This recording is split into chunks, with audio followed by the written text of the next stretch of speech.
No existe alguien que cambie de la noche a la mañana. Absolutamente nadie, mucho menos si se trata de un ser tan cercano. Aunque una parte de los sucesos de mi infancia están un tanto nublados, recuerdo la forma en que mis padres decidieron cambiar las reglas en nuestro hogar hasta alcanzar el punto de llevarnos a mis dos hermanos y a mí a un estilo de vida insano y tormentoso. Se le conoce como síndrome de Diógenes al comportamiento impulsivo de acumular objetos sin ninguna clase de límite o conciencia de que aquello que se está haciendo es sumamente negativo, tanto para el entorno como para la salud. Para comprender mejor aquello de lo que estoy tratando de hablar, basta con buscar cualquier caso de acumuladores extremos en Internet y mirar algunas de las imágenes. En lo personal, y por las horribles experiencias que fuimos obligados a vivir, puedo decir que el estilo de vida que se tiene cuando la casa está tapizada de objetos o basura por cada rincón es tener que enfrentar a diario un infierno en vida. Pues tu casa se convierte en depósito de chatarra y de pronto ya no quedan lugares en donde ponerse cómodo, solo gigantescas montañas de cosas a todo lo largo y ancho de las habitaciones, la sala, el comedor y de igual manera la cocina. Antes del año 2011, recuerdo que mis padres se comportaban como dos personas funcionales y de estabilidad positiva para con nosotros, sus 3 hijos. Ellos dos eran personas amorosas a las que les gustaba hacer planes para salir a conocer diferentes lugares y personas. Ellos eran trabajadores, pacientes e higiénicos. Sin embargo, y en un sentido literal de la noche a la mañana, se despertaron actuando como personas diferentes y desagradables. Seguían siendo los mismos en cuestión física, pero aquel día se levantaron de sus camas actuando como si algo anormal les hubiese sucedido mientras dormían. Por ser la hermana mayor, soy quien más logra recordar cómo fue que se dio aquel repentino y bizarro cambio en los dos. Tenía 11 años y desde que fui a darles los buenos días, me percaté de que algo no estaba bien en ellos. Pues, para empezar, en lugar de platicar con nosotros durante el desayuno como lo hacían siempre, se limitaron a estar en silencio mientras insistían en mirarnos comer. Y aunque el acto de mirar a tus hijos comer no parezca algo del otro mundo, lo cierto es que la manera en que ellos lo hacían provocaba escalofríos.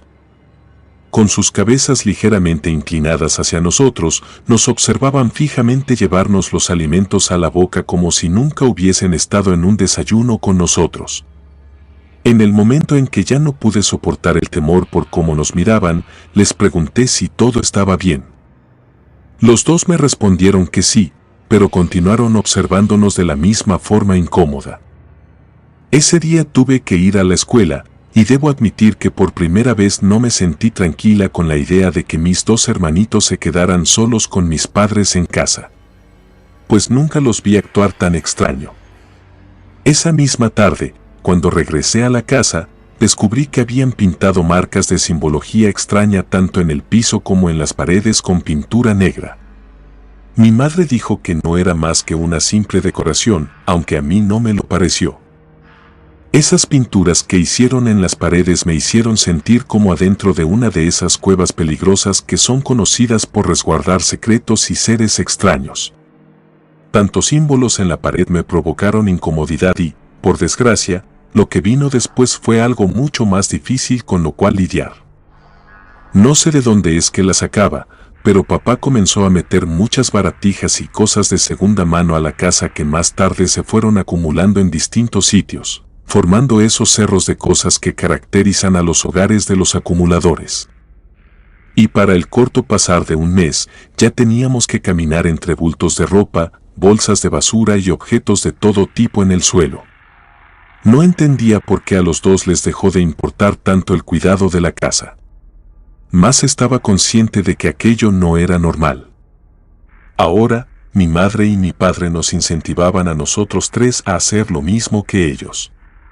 Decían que ya no nos teníamos que preocupar por mantener un orden en la casa, y si de casualidad me descubrían queriendo limpiar cualquiera de los rincones, se salían de quicio y actuaban tan agresivos como unos animales. Su reciente manía por vivir en desorden parecían disfrutarla sin importar el hongo que se generaba en las paredes o los insectos que eran atraídos por tanto caos. Desde que la acumulación alcanzó a afectar nuestras vidas, ya no sentía que estuviera viviendo con mis propios padres, sino con otras personas. Personas que además actuaban como si no nos conocieran ni a mis hermanos ni a mí, y que al mínimo desacuerdo con nosotros reaccionaban a veces de formas agresivas y trastornadas, y otras indiferentes como si les hubiésemos dejado de importar de un día a otro. Al cumplirse 3 meses desde que se detonó el problema de la acumulación, unos familiares de mamá nos vinieron a visitar por motivos de su cumpleaños. Aquel día fue otro de los más infernales, pues mamá ni siquiera parecía recordar que era la fecha de su propio cumpleaños. Por otra parte, la familia no se limitó a la hora de criticarnos en cuanto recién pusieron un pie adentro de la casa. Para entonces, los bultos de cosas llegaban del piso hasta el techo. Ninguna de las ventanas se podía abrir y era muy difícil conseguir caminar a través de los pasillos sin tropezarse con cualquier clase de objeto. Esa tarde, en que nos visitaron, sin tener conocimiento del reciente trastorno en mis padres, quise mencionarles a mis tíos sobre las marcas extrañas que ambos le hicieron a la casa, mas no tuve oportunidad de hacerlo porque antes de que pudiese hablar con alguno de mis demás familiares. En casa se originó una fuerte pelea entre ellos y mis padres. La familia quería intervenir para ayudarles. Pero mis padres terminaron por correrlos, diciéndoles además que ya nunca los volveríamos a recibir.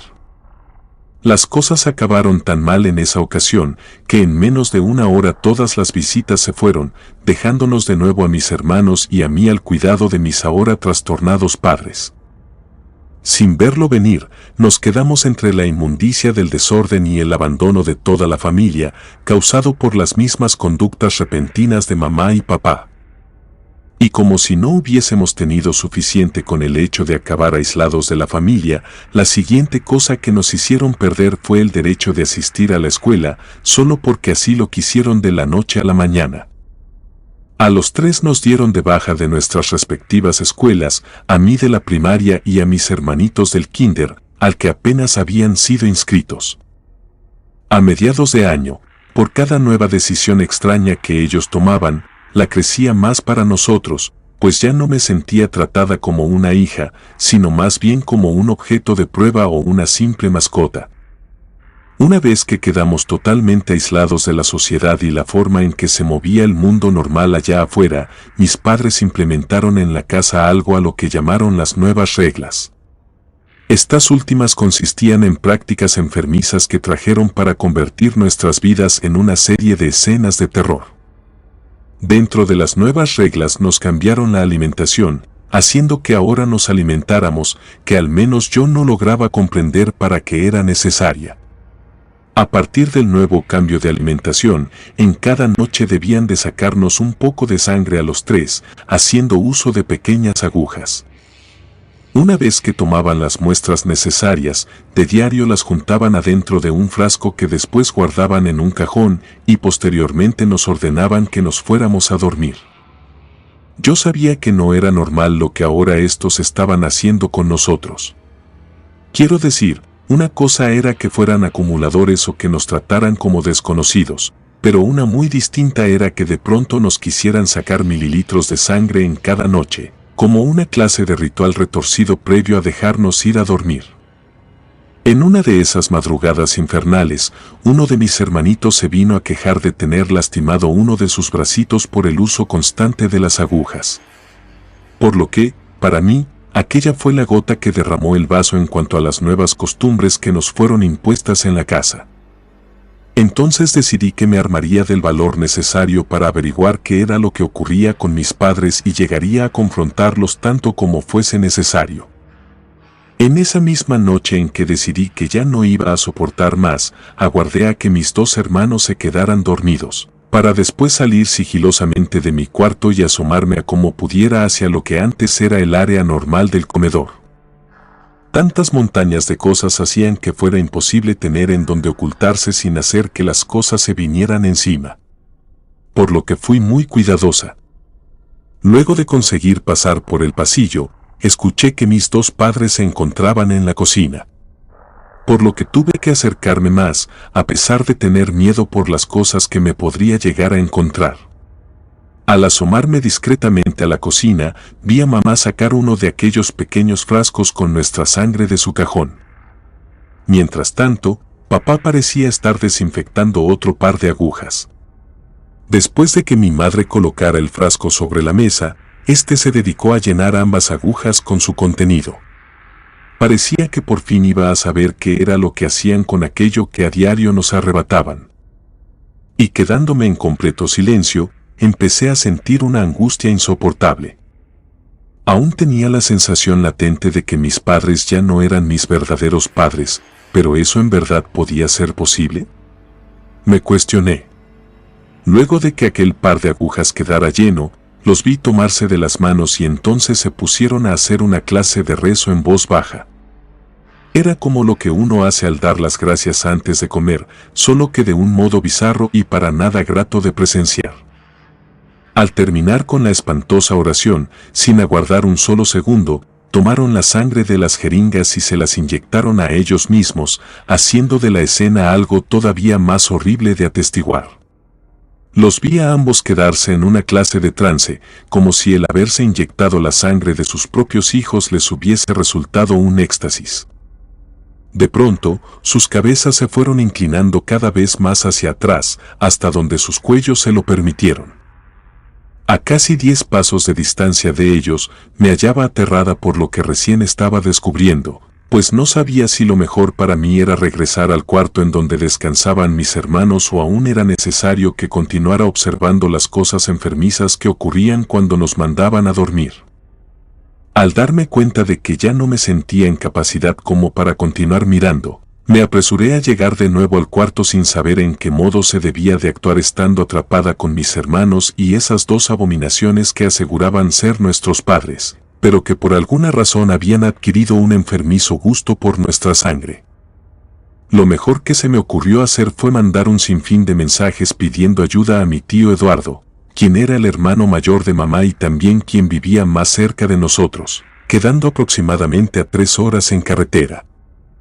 Aunque este no demoró en responderme, no me creyó cuando le dije que mamá se encontraba a mitad de un trance en la cocina, así que me pidió que le mandara un video para comprobar que estaba hablando en serio.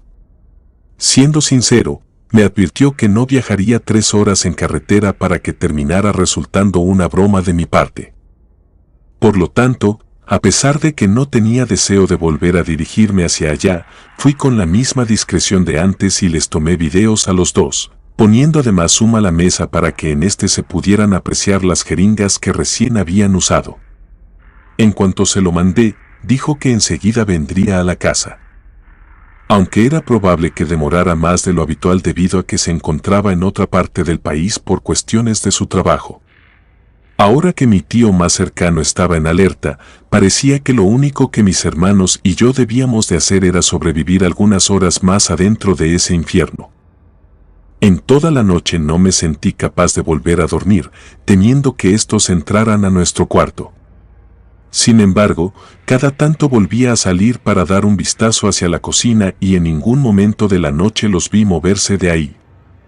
No fue hasta que se acercó el amanecer que parecieron reaccionar a esos efectos de nuestra sangre y se pusieron a preparar el desayuno para nosotros. Como ya era de costumbre, al hablarnos para ir a comer replegados en el poco espacio que quedaba de mesa, nos volvieron a servir hierbas hervidas de muy mal sabor y textura extraña. Y solo por compromiso probé un poco y luego les dije que me sentía mal del estómago, por lo que no iba a comer más de esa cosa. Solo ellos habrán sabido qué rayos fue lo que nos dieron, pero con solo probar de aquello, me sentí sumamente mareada casi al instante y al ver que estaba por desmayarme, le advertí a mis hermanos que no le dieran ni una mínima cucharada a sus platos y a los pocos segundos caí de mi silla y eso fue de lo último que pude sentir.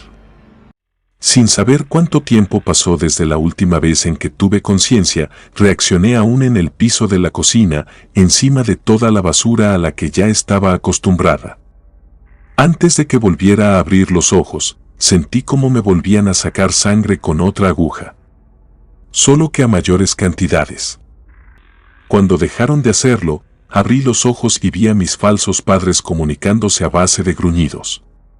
No sabía dónde estaban ahora mis hermanos o qué habían hecho de ellos, así que me esforcé por sentarme mientras me esforzaba por mantenerme estable ante lo débil que estaba.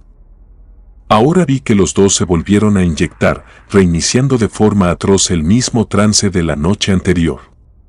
Así, sin más y sin nada de discreción, llevaban a cabo sus prácticas inhumanas, por lo que esto me hizo pensar que tal vez la siguiente parte de su plan tenía que ver con acabar con nosotros. Como en esta ocasión los tenía de frente y no de espaldas, alcancé a ver que sus ojos se tornaban de blanco antes de que sus cabezas se les inclinaran exageradamente hacia atrás.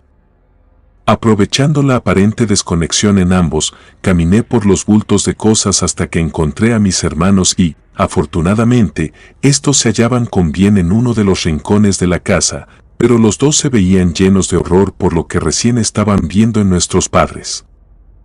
Luego de algunos minutos en los que me estuve esforzando por lograr acercarme con mis hermanos a la puerta para escapar, llegó mi tío y en cuanto éste se puso a tocar la puerta, vi a mis padres salir abruptamente de su estado en trance y con notable rabia, nos voltearon a ver.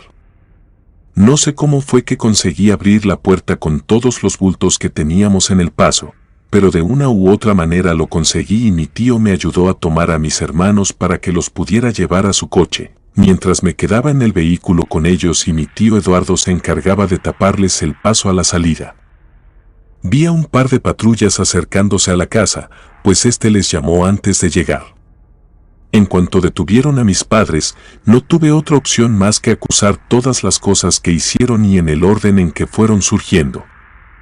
Empezando por las marcas que en la pared que les mencioné, una gran parte del conjunto de objetos tuvo que ser removido entre palos y palas hasta que pudieron llegar a la pared para ver por ellos mismos los inusuales símbolos. A cada rincón de la casa les sacaron fotografías y después se llevaron a mis padres rumbo a un psiquiátrico.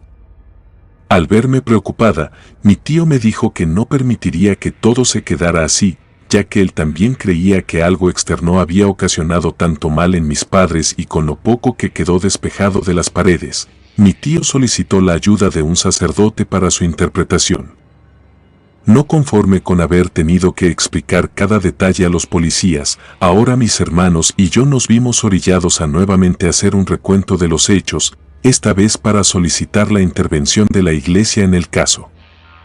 Por lo que me comentó mi tío, las conclusiones del sacerdote con respecto a los simbolismos arrojaron que se trataba de una protección antigua usada por entidades que eran conocidas entre culturas africanas, las cuales, para ser puesta, ocasionaban el mal y pasaban desapercibidas ante los ojos del prójimo.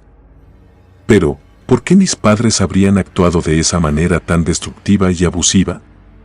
Esa era la única pregunta que a mí más me interesaba comprender. Hablando personalmente con el sacerdote, este me habló sobre diferentes especies de seres invasivos e interesados en el consumo de la sangre, a los cuales se les conocía como Moloch. En algunas creencias, había quienes afirmaban que podían tomar la forma de gigantescas luciérnagas para alimentarse de sus víctimas en el exterior, al menos hasta que éstas lograban ser capturadas. Sin embargo, explicó el sacerdote, la versión que era la más real en cuanto a los Moloch era que se trataban de seres con alineación al diablo. Estos solían llevar a cabo posesiones durante las noches en lugares donde sabían que les sería fácil conseguir la sangre de terceros. Estos se instalaban en las personas que escogían y, más tarde, se anidaban en sus hogares, causando grandes acumulaciones para mantener ocultas las marcas que dejaban a su alrededor para su protección. El hecho de que mis padres dejaran de ser los mismos de la noche a la mañana se debía a que habían sido poseídos por esta clase de seres, quienes los hallaron como un blanco fácil. Y de esta forma, nosotros tres nos convertimos en su medio de alimento y disfrute, mientras que convertían nuestra casa en su propio nido. Hablando de alimento con la sangre de otros, me dejaron en claro que a los Moloch no les servía ingerirla en forma normal para que les funcionara, sino que necesitaban mezclarla de forma directa a la de ellos. Contando con las recientes conclusiones de la Iglesia, nos costó trabajo llegar a un acuerdo con la ley y el personal del psiquiátrico, en donde habían encerrado a mis padres. Como seguían siendo señalados como personas altamente peligrosas, se nos otorgó permiso para que se les llevara a cabo un exorcismo, solo si este era practicado adentro del hospital y con la supervisión de los profesionales durante la ejecución, así como a la hora de los resultados. Y aunque yo no pude presenciar esto último, mi tío me contó que vio emerger gigantescas sombras de los cuerpos de ambos en el instante en que sus espíritus fueron liberados y traídos de vuelta a donde correspondían. A pesar de que mis padres volvieron a ser ellos mismos, no se les puso en libertad hasta después de 6 meses en que se comprobó que eran de nuevo personas funcionales y conscientes de sí mismas. Y antes de que volviéramos a vivir como antes, el sacerdote nos aconsejó no regresar a esa casa donde esas criaturas hostiles formaron su nido. Pues si lo hacíamos, corríamos el riesgo de que estos se quisieran volver a instalar en el cuerpo de nuestros padres. Si algo aprendí de todo esto es que nadie cambia de forma tan radical de la noche a la mañana, a menos claro que algún espíritu maligno se haya instaurado en él. Ahora que mis padres están bien, no puedo decir que tomo esto como una clase de final alegre.